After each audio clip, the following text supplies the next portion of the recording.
Nyaris tewas di amuk masa karena melarikan mobil seorang pria diringkus polisi. Anak pemilik mobil yang berada di dalam mobil pun menangis ketakutan mengetahui dirinya dan mobil ayahnya dibawa kabur pencuri.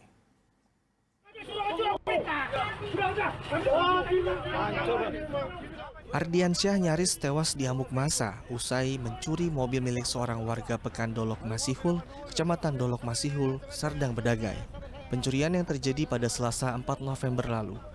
Bermula saat korban bernama Reza Anggraini bersama anaknya dan saudaranya memarkirkan mobil di Pekan Dolok Masihul untuk kemudian berbelanja.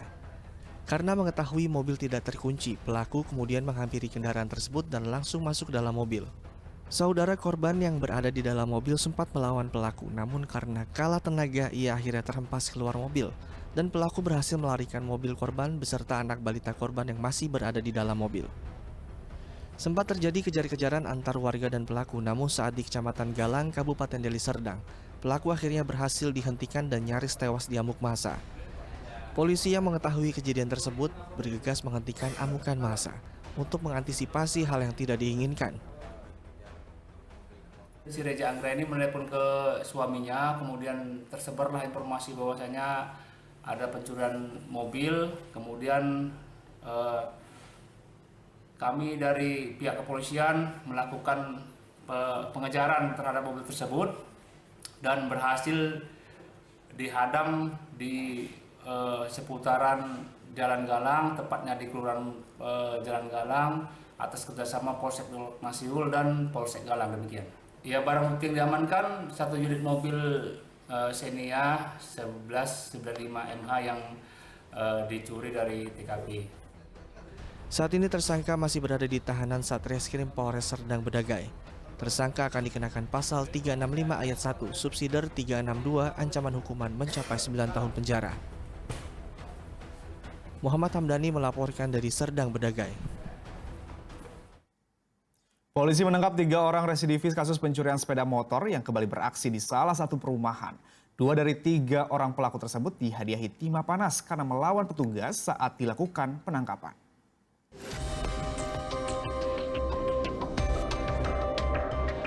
Tiga orang pria mencuri sepeda motor di area perumahan Geraha Marelan, Kota Medan pada 8 September lalu. Berdasarkan laporan dan rekaman kamera pengawas, unit Reskrim Polsek Medan Labuhan menangkap ketiga pelaku yang juga merupakan residivis kasus yang sama. Ketiga pelaku kini ditetapkan sebagai tersangka. 2 tersangka yaitu Juma dan Hermanto terpaksa dihadiahi timah panas di kakinya karena berusaha melawan dan melarikan diri saat ditangkap. Sementara 1 tersangka lain bernama Ramadhani tidak melakukan perlawanan saat ditangkap. Pengembangan terhadap kasus tersebut, ya, kita mendapatkan keterangan saksi yang kuat, ya, tentang perbuatan yang dilakukan oleh tersangka. Dan juga kami dengan didukung oleh teman-teman Satreskrim itu mendapatkan informasi bahwa yang bersangkutan atau tersangka bukan hanya sekali itu melakukan tindakan atau tindak pidana. 3 pelaku hingga kini masih berada di sel tahanan Polsek Medan Labuhan. Akibat perbuatannya, ketiganya terancam hukuman 7 tahun penjara. Muhammad Hamdani melaporkan dari Medan. 2 pelaku sindikat ganjal kartu ATM antar provinsi ditangkap oleh pihak kepolisian. Modusnya, 2 pelaku yang salah satunya anak di bawah umur menukar kartu ATM calon korban. 2 orang sindikat ganjal kartu ATM sedang melancarkan aksinya. Mereka mengganjal lubang kartu mesin ATM menggunakan tusuk gigi, kemudian mencari calon korban. Tindak kejahatan ini terjadi di salah satu gerai ATM yang berlokasi di Padang Sidimpuan. Namun kali ini para pelaku salah memilih korban. Mereka menawarkan bantuan kepada seorang anggota polisi berpakaian preman.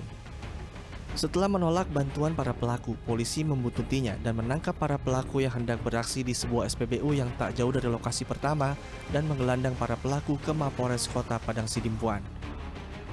Dari pengakuan kedua pelaku yang masih di bawah umur, sebelum beraksi di Padang Sidimpuan, mereka terlebih dahulu beraksi di Kota Sibolga.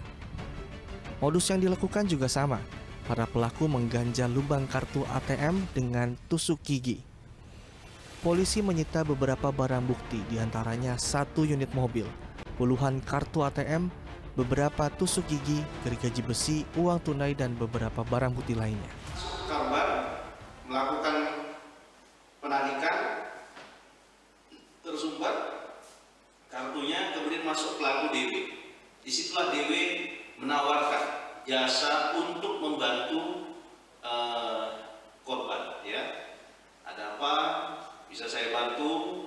Pada saat proses penawaran itu diketahui korban mencoba kartunya tersumbat. Nah, kemudian si pelaku mencoba membantu dan dia pun mengetahui nomor ATM yang dijelaskan oleh si korban. Untuk mempertanggungjawabkan perbuatannya, para pelaku terancam hukuman 7 tahun penjara.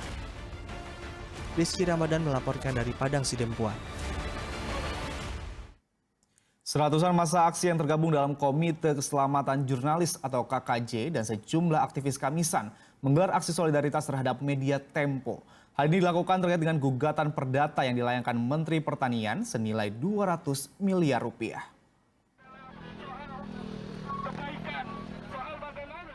Ratusan massa yang tergabung dalam Komite Keselamatan Jurnalis menggelar aksi solidaritas di Jalan Balai, Kota Medan. Mereka memprotes tindakan Menteri Pertanian Amran Sulaiman yang menggugat Tempo secara perdata 200 miliar rupiah ke Pengadilan Negeri Jakarta Selatan. Massa menilai gugatan itu keliru dan mengancam kebebasan pers ke depannya. Padahal sudah jelas tertulis di Undang-Undang Nomor 40 Tahun 1999 tentang pers yang mengatur prinsip ketentuan dan hak-hak penyelenggara pers di Indonesia. Kami, apa yang dilakukan Menteri Pertanian merupakan sebuah tindakan yang keliru. Karena apa? Karena dalam Undang-Undang Pers sudah ditegaskan bahwasanya setiap persoalan sengketa pers harus diselesaikan melalui Dewan Pers, bukan melalui gugatan hukum. Nah, ini menurut hemat kami sangat berbahaya untuk kedepannya. Kenapa demikian? Kami mensinyalir ini adalah bentuk pembungkaman yang dibalut dengan alasan ingin mendapatkan kepastian hukum. Amran Sulaiman menggugat Tempo saat mereka merilis artikel berjudul Poles-Poles Beras Busuk pada 16 Mei 2025. Sebelum melayangkan gugatan ke pengadilan, Amran sempat mengadukan pemberitaan tersebut kepada Dewan Pers untuk mengubah judul pemberitaan dan menyampaikan permintaan maaf ke publik. Perubahan judul dan permintaan maaf sudah dilakukan, tetapi gugatan perdata masih tetap berjalan. Muhammad Hamdani melaporkan dari Medan. Laporan tadi mengakhiri berita Sumatera Utara hari ini. Jangan lupa pastikan Anda subscribe channel YouTube Liputan 6 SCTV Daerah. Saya Agi Kurniasandi. Berterima kasih atas perhatian dan kebersamaan Anda. Selamat beraktivitas dan sampai jumpa.